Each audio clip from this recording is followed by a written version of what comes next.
அனைவருக்கும் வரும் பெரிய குழப்பம், ட்ரேடிங் செய்யலாமா அல்லது இன்வெஸ்டிங் செய்யலாமா? இன்று நாம் இதை பற்றி விரிவாக பார்ப்போம்.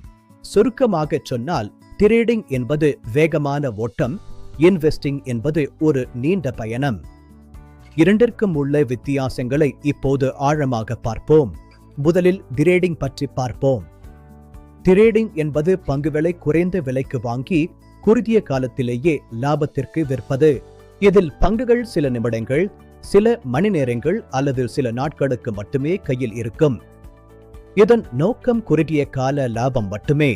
ட்ரேடிங் செய்பவர்கள் சந்தையை எப்போதும் கவனித்துக் கொண்டே இருக்க வேண்டும். இது ஒரு முழுநேர வேலை போன்றது.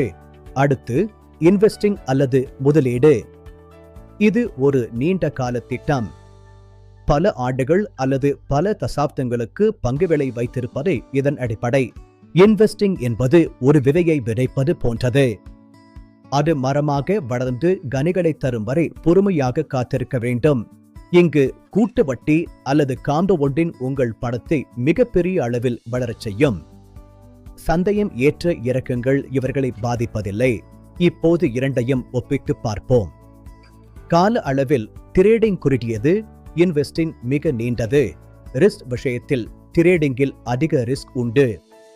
இன்வெஸ்டிங்கில் சந்தை இறங்கினாலும் நீண்ட காலத்தில் லாபம் பெற வாய்ப்பு அதிகம். முடிவாக, உங்களுக்கு நேரம் மற்றும் சந்தை அறிவு இருந்தால் ட்ரேடிங் செய்யலாம். நிம்மதியான நீண்ட கால வளர்ச்சி வேண்டுமென்றால் இன்வெஸ்டிங் சிறந்தது. உங்கள் இலக்கிற்கு எது சரி என்பதை தேர்வு செய்யுங்கள். நன்றி.